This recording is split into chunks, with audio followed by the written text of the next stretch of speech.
Greg Heffley here. School field trips, never good. This one, the worst. It all started at the museum. Dinosaurs everywhere, stinky too.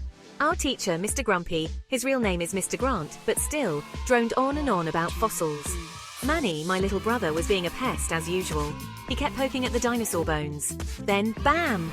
Lights flickered, weird humming. Everything went black. When the lights came back on, we weren't in Kansas anymore. I mean, the museum, giant ferns everywhere. The air was thick and hot. And then we saw them. Dinosaurs. Real live dinosaurs. Ruli, my best friend, well, only friend, freaked out.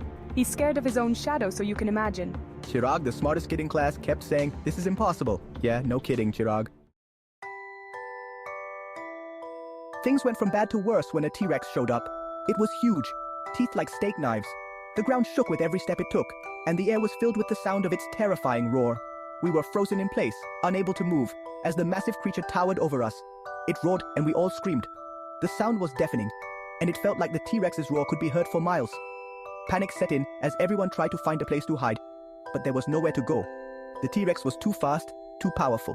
Well, except for Manny, he thought it was hilarious. While the rest of us were terrified, Manny was laughing like it was the funniest thing he'd ever seen.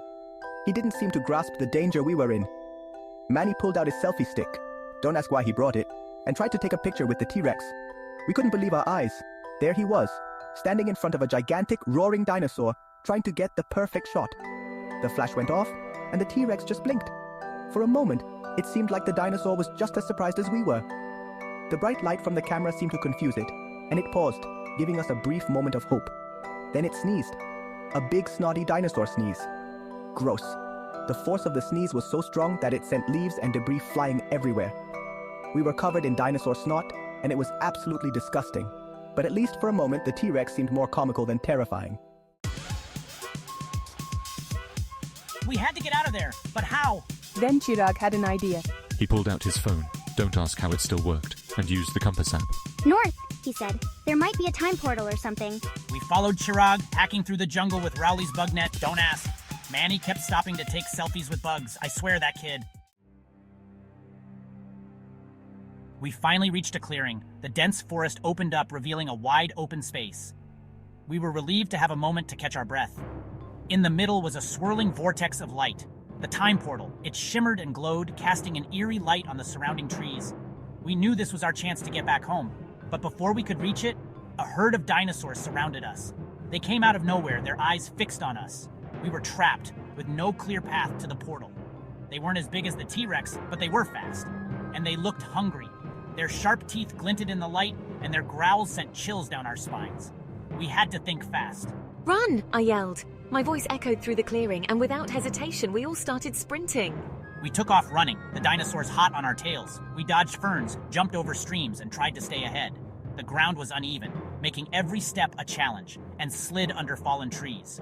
The forest was dense, with branches and roots everywhere. We had to be quick and agile to avoid getting caught. It was like an obstacle course from my nightmares. Every turn presented a new challenge, and the dinosaurs were relentless. We could hear their footsteps getting closer, their growls growing louder. We had to keep moving no matter what. We finally reached the time portal. It shimmered with an otherworldly glow, casting vibrant colors across the prehistoric landscape. The air buzzed with energy, and we could feel the pull of time itself. It was our only chance. We had no other option but to take the leap. The portal was our escape from the dangers that lurked in this ancient world. We jumped through one after another, just as the dinosaurs closed in. Their roars echoed behind us, a reminder of the peril we were leaving behind. The portal enveloped us, and for a moment, it felt like we were suspended in time.